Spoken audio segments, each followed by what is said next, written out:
वृंदावन बिहारी लाल की जय। आपने कभी विचार किया हो कि कोई भी अच्छी बात कोई कहता है तो आपको बुरा बहुत लगता है। यदि कोई नाती या कोई पुत्र अपने पिता दादा से कहे कि आपको क्या लेना देना है, आप तो भजन करो,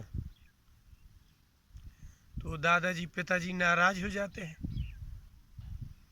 यदि किसी वृद्ध को कहा जाए कि आपको अब कोई लेना देना नहीं है, अब आप लड़कों सब संभाले हुए हैं, आप तो भजन करो, तो उसको इतनी बुरी बात लगती है, इतनी बुरी बात लगती है कि माने वो आदमी उसको फिर बहुत बुरा भी बोलने लगता है।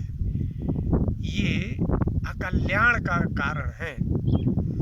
जिन्होंने कभी सत्संग नहीं किया, जिन्होंने कभी शास्त्र नहीं पढ़े, उन लोगों को ये बात बहुत बुरी लगती है कि कोई ये कह दे कि भजन करो। आप एक दृश्य आपको बताते हैं, श्रीमद् भागवत का जो महात्म्य है, प्रायः जिन्होंने सुना है कि जिस आत्मदेव ब्राह्मण के संतान नहीं हो रही थी,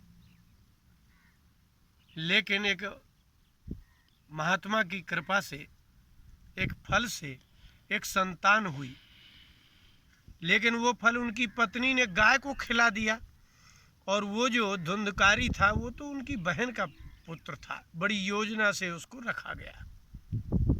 समय आया, वह धुंधकारी इतना दुष्ट निकला कि उसने पिता को अपमानित किया। आत्मदेव का वर्णन है कि वो चारों वेदों के ज्ञाता थे, बहुत बड़ा कर्म सिद्ध पुरुष थे आत्मदेव। इसलिए तो उसको महात्मा ने फल दिया था कि इससे पुत्र होगा। लेकिन जिस गाय को फल खिलाया था, उससे जो गोकर्ण नाम के पुत्र हुए, वह अद्भुत, वो महात्मा ही थे। धुंधकारी ने आत्मदेव जी को अपमानित किया, मारा पीटा। उस वैश्यागामी पुत्र के कुपुत्र के दुख से दुखी होकर के गोकर्ण के पास आए। चौथे अध्याय के अंतिम में उन्होंने एक शब्द कहा है, आप विचार करिए। उसने अपने पुत्र से कहा कि मां मुद्धर दया निधे। गोकर्ण को वो पुत्र नहीं मानते थे, क्योंकि महात्मा के फल से प्राप्त गौ माता का पुत्र था वो, इसलिए उनकी उसके प्रति पुत्र बुद्धि नहीं थी। और उन्होंने कहा कि मां मुद्धर दया निधे, हे दयानिधि मेरा उद्धार करो। कोई उपाय है कि धुंधकारी सुधर जाए या मेरा कल्याण हो जाए? तो गोकर्ण ने कहा कि पिताजी, हम गोकर्ण से कहने नहीं जाएंगे कि तुमने पिताजी को ऐसा क्यों किया, अपमानित किया, तिरस्कृत किया, घर से निकाल दिया। आपको हम कह रहे हैं, और यदि आपको करना हो तो हम बताएं, और यदि नहीं करना है तो बताना भी व्यर्थ है। आप 60 साल की आयु हो गई। इसी महात्म्य के चौथे अध्याय के अंतिम में लिखा है कि या तो वनम स्थिर मति गत 60 वर्षा। जब आत्मदेव गए तो 60 वर्षा, 60 साल के थे, तो वृद्धावस्था तो आ गई ना आपकी। तो हाँ, अब क्या करें? बोले धर्मम भजस्व सततम त्यज लोक धर्मान। पिताजी, आप लोक धर्मान त्यज, आप संसार के धर्मों को त्याग दो। तो संसार का धर्म क्या है? बोले संसार का धर्म ये है कि आपको लगे कि पुत्र का कर्तव्य बाकी है, अभी हमारे रिश्तेदारों का यहाँ जाना आना बाकी है, ये सब लोक धर्म कहलाता है। और शरीर के साथ ही लोक धर्म रहता है। शरीर समाप्त होगा तो यही संसार के लोग आपको पूछने वाले नहीं हैं। आप बीमार जब तक नहीं होंगे तब तक जाइए, सबकी विवाह में जाइए, सभी की कृतकार्यों में जाइए, लेकिन जब आप असमर्थ हो जाएंगे तब आपके पास कोई आएगा नहीं। इसलिए सबसे पहले कहा धर्मम भजस्व, अब 60 साल की उम्र का जो धर्म है उसको स्वीकार करो। और त्यजलोक धर्मान, और 60 वर्ष के बाद की आयु के जो पुरुष संसार के धर्मों को पालते हैं, समझ लीजिए कि वह व्यक्ति आत्महत्या कर रहे हैं। आपके पुत्र संतानों की शादी हो जाए, ब्याह हो जाए, अब आप किसके लिए ये जाकर के व्यवहार पाल रहे हैं? इसलिए पहली बात तो वृद्धावस्था के धर्म को स्वीकार करो। वृद्धावस्था में संसार के धर्म नहीं पाले जाते। त्यजलोक धर्मान, ये संसार के सारे धर्म, कर्तव्य मुक्त जो बुद्धि है उसको त्याग दो। अब आपका कोई कर्तव्य शेष नहीं है पिताजी, तो करे क्या? बोले सेवस्व साधु पुरुषान जहि काम तृषणाम।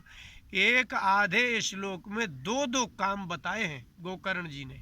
पहला, धर्मम भजस्व, वृद्धावस्था के प्राप्त होने पर जो धर्म है जीव का, मनुष्य का, कि वो भगवान की शरण में चला जाए, ये पहला धर्म है।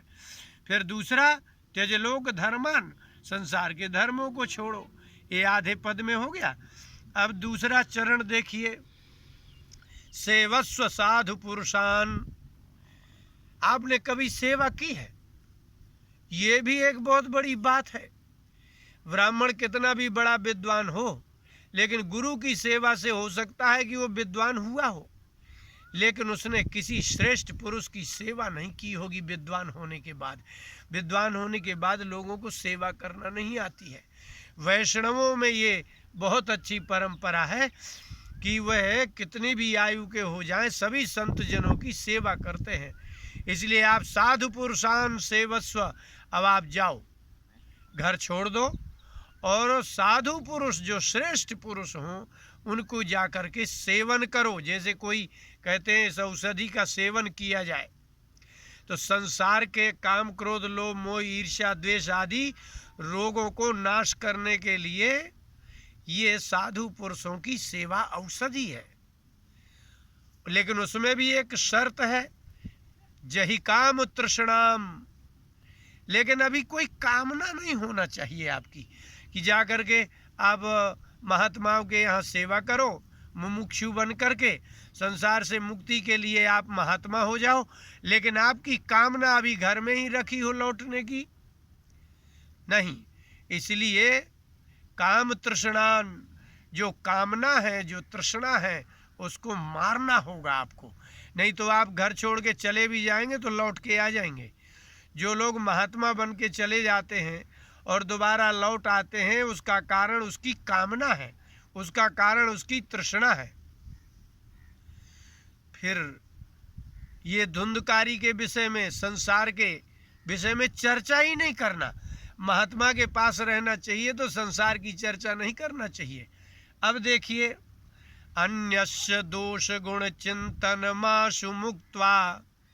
और ये ध्यान रखिएगा, महात्माओं के यहाँ जब सेवा करने जाएं तो अन्यस्य दोष गुण चिंतनम, संसार के किसी भी व्यक्ति के दोष और गुण दोनों का चिंतन नहीं करना है। यदि महात्मा गुणों का चिंतन करता है किसी के तो आसक्ति हो जाती है, और दोषों का चिंतन करता है तो द्वेष पैदा होता है, अंतःकरण मलिन हो जाता है। इसलिए महात्मा घर छोड़ने के बाद, संसार का त्याग करने के बाद किसी के दोषों की चिंता नहीं, ना ही किसी के दोषों का कथन करना चाहिए और ना ही उसका वर्णन करना चाहिए, ना ही गुणों की प्रशंसा करना चाहिए, अर्थात मौन हो जाना। किसी श्रेष्ठ महापुरुष को जाकर के सेवा करो और मौन रहना, क्योंकि दोषों का वर्णन करने के लिए जीभ चलेगी, किसी के गुणों का वर्णन करने की जीभ चलेगी। इसलिए दोष और गुण दोनों का चिंतन नहीं करना। दूसरी बात यह है कि जिसका चिंतन होता है वही आपके जीभ से निकलता है, ये बात निश्चित है। जैसे कंप्यूटर में जो फीड रहेगा वही तो आएगा। तो आपके हृदय में यदि किसी का दोष चिंतन होगा, गुण चिंतन होगा, निश्चित है आपके मुंह से उस व्यक्ति का नाम निकलेगा, उसकी चर्चा निकलेगी। तो पिताजी वहाँ जा कर के मौन हो जाना है आपको। अच्छा, अब क्या करना है? सेवा कथा रस महो नितराम पिबत्वम। दो में ही रस आना चाहिए, एक सेवा और कथा रसम। लेकिन ध्यान रहे ऐसे महात्मा की जाके सेवा करना कि वो भी संसार की चर्चा ना करते हों, वो भी दूसरे के गुण और दोषों की चर्चा चिंतन ना करते हों। वो ऐसे साधु हों कि वास्तव में आपकी काम तृष्णा का नाश कर सके, आपके नियमों को पलवा सके। इसमें भी एक विलक्षण बात है कि आप नहीं, मान लीजिए, किसी की चर्चा करते हैं, किसी का दोष, किसी का गुण वर्णन नहीं करते हैं, लेकिन सामने वाला करेगा तो आप हाँ में हाँ मिलाना ही पड़ेगी आपको। इसलिए ऐसे महात्मा के पास मत जाना जो संसार की चर्चा करता हो। ऐसे ही महात्मा की सेवा करना जिसके हृदय में संसार के गुण दोष की चिंतन ही ना हो और ना ही गुण दोष का वो वर्णन करते हों। ऐसे सेवस्व साधु पुरुषान, ऐसे श्रेष्ठ पुरुषों का आप करना, ऐसी सेवा करना। अच्छा, ऐसा विरक्त कोई संत हो जो संसार की चिंता न करता हो, चिंतन न करता हो और कुछ वर्णन न संसार का करता हो। अच्छा, अपने विषय में भी न बताता हो और आपके विषय में पूछता ना हो। हम गंगा यात्रा में थे, अखिलेश उपाध्याय इत्यादि हम लोग 8-10 लोग थे। मऊ जिला गाजीपुर मिर्जापुर के आगे कैथी में पहुंचे। शंकर जी का विशाल मंदिर है, वहाँ एक बंगाली बाबा एक कुटिया में रहते थे। वो तो आदमी से मिलते नहीं थे, अगर कोई चर्चा कर दी जाए तो चर्चा ही नहीं करते थे वो। यदि हम चर्चा करें और सामने वाला चर्चा न करे, इसलिए संत समागम उसे ही कहते हैं कि ऐसे संतों के पास जाओ जो स्वयं चर्चा न करते हों, अपने जीवन संबंधी, संसार संबंधी, व्यक्ति संबंधी, धन संबंधी, किसी भी प्रकार की जो महात्मा चिंता नहीं करते, चिंतन नहीं करते, उनके पास रहने वाले व्यक्ति का भी चिंतन और चर्चा समाप्त हो जाती है। संगत का गुण तो आता ही आता है। बात समझ में आ गई। एवं सुतोक्ति वशतः, ये बात उनको समझ में आ गई कि मुझे घर छोड़ देना चाहिए, क्योंकि अभी गोकर्ण को छोड़ करके जैसे ही मैं जाऊंगा तो धुंधकारी को तो समझाना ही कठिन है। इसलिए सूत जी ने कहा है, शौनकादिक ऋषियों सुतोक्ति वशतः, अपने पुत्र की उक्ति को उन्होंने मान लिया और बस घर लौटे ही नहीं। स्थिर मति, बुद्धि स्थिर हो गई। उन्होंने निर्णय ही कर लिया कि अब घर छोड़ना ही छोड़ना है। और जैसे ही वो घर छोड़ करके गए, लिखा है या तो वनम, वन की ओर चले गए, गोकर्ण को भी छोड़ा। स्थिर मति, अपनी बुद्धि को स्थिर किया। वेद वेदज्ञ पुरुष तो थे ही, वेद वेदांत का उनको ज्ञान तो थे ही, कर्म कांड करके धन दान इत्यादि करके वो संपन्न पुरुष थे। अब सिर्फ सत्संग करके अपने मन को निग्रह करना था। इसलिए स्थिर मति का मतलब है कि घर लौटने की इच्छा भी हो तो न लौटा जाए। और सूत जी ने कहा कि एक आश्चर्य की घटना घटी, एक विलक्षण बात। श्री कृष्ण माप दशमस्य पाठात, उन्होंने पूरी भागवत का पाठ नहीं किया। श्री कृष्ण भगवान के 10वें स्कंद का श्रीमद् भागवत के 10वें स्कंद का पाठ करके भगवान को प्राप्त कर लिया। अब इस पर थोड़ा सा विचार करने योग्य है। धुंधकारी जब मरता है और प्रेत बनता है तो बड़े उपाय पूछे गोकर्ण जी ने, तो सूर्य भगवान ने कहा कि श्रीमद् भागवत सुनाओ तो इसकी मुक्ति होगी। लेकिन देखिए इसमें क्या लिखा है। धुंधकारी के मरने के पहले गोकर्ण के कथनानुसार वो जंगल चले जाते हैं, वन में जाते हैं और भागवत के 10वें स्कंद का पाठ करके और वो मुक्ति को प्राप्त करते हैं। इसका मतलब क्या निकला? इसका मतलब निकला कि श्रीमद् भागवत तब भी इतनी ही प्रसिद्ध थी जितनी अभी है, लेकिन पहले भागवत इस विषय में प्रसिद्ध थी कि कुछ विद्वान लोग ही भागवत के रहस्य को जानते थे। क्योंकि गोकर्ण ने जब उपाय पूछा धुंधकारी के लिए तो लोग उनको देख देख के भागने लगे, कोई उनको उपाय ही नहीं बता रहे थे। अंत में जब सभी महात्माओं ने, ब्राह्मणों ने उपाय श्रीमद् भागवत का नहीं बताया तो उन्होंने सूर्य की आराधना की। सूर्य भगवान ने बताया कि तुम भागवत का पाठ करो, इससे मुक्ति हो जाएगी। इसका तात्पर्य है कि श्रीमद् भागवत का उपयोग और प्रयोग कुछ लोग ही जानते थे, सब लोग नहीं जानते थे। जाकर के 10वें स्कंद का पाठ किया और भगवान की प्राप्ति कर ली। श्री कृष्ण माप 60 वर्ष की आयु में उन्होंने शरीर को ऐसे त्याग नहीं दिया, दुख में किसी को सुनाया नहीं, स्वयं मात्र गोकर्ण के समीप में जाकर के वो बात बताई। अर्थात अपने लोगों की, जिन जिन लोगों के बच्चों की शादी हो गई है, कन्याओं की शादी हो गई है, पुत्रों की शादी हो गई है, उन्हें घर छोड़ करके किसी श्रेष्ठ पुरुष का वरण और सेवन करना चाहिए। मैं तो कहा करता हूँ कि संसार के वो सबसे बड़े अभागी पुरुष हैं जो सरकारी नौकरी करते हैं और पेंशन पाते हैं, इसके बाद भी किसी को 1 रुपया ना तो भूखे को दान करते हैं, ना मंदिरों को देते हैं, ना किसी गरीब की कन्या का विवाह करवाते हैं, ना तो समाज का कार्य कर रहे हैं और ना ही अपना कर रहे हैं। माने पेंशनर हैं वो समाप्त हो जाएंगे तो उनकी पत्नियों को मिलेगा, अगर पत्नी समाप्त हो गई तो कोई बात ही नहीं है।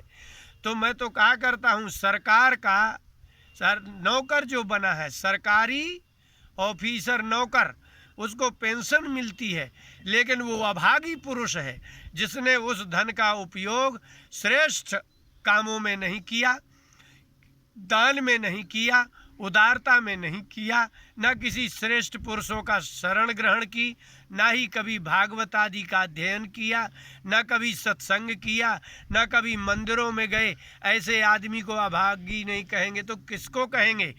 धन की आजीवन आजीविका प्रदान करने वाले भगवान के प्रति आपकी आस्था नहीं है। इसलिए कहा सेवस्व साधु पुरुषान जही काम तृष्णाम। ये अभी आपकी कामना और तृष्णा है कि मैं नातिन की शादी कर दूं, उसको पैसा दे दूं, लेकिन जब आपका शरीर छूटेगा, जब वहाँ आप यमराज के पास जाएंगे तो आप कहेंगे ये कब क्या? बोले तुमको तो तुम्हारी व्यवस्था की थी।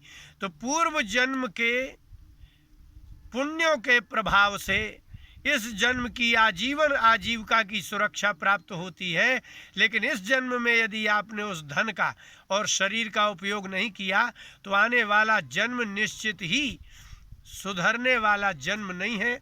इसलिए वास्तव में इसलिए भागवत के महात्म्य में ये आत्मदेव का कथन है। इसमें 2 प्रधान तत्व हैं, एक तो भागवत का महात्म्य की धुंधकारी जैसे प्रेत की मुक्ति, और दूसरी बात कि महात्मा के फल प्रदान करने से गोकर्ण जैसा संत पैदा हो जाएं, और तीसरी बात घर छोड़ करके जा करके 10वें स्कंद का पाठ करके वृद्धावस्था में भगवान की शरण में जाना चाहिए, क्योंकि आत्मदेव ने भगवान की शरण ग्रहण की और मुक्ति प्राप्त हुई। यही मनुष्य के जीवन का परम लक्ष्य है। बोली वृंदावन बिहारी लाल की जय।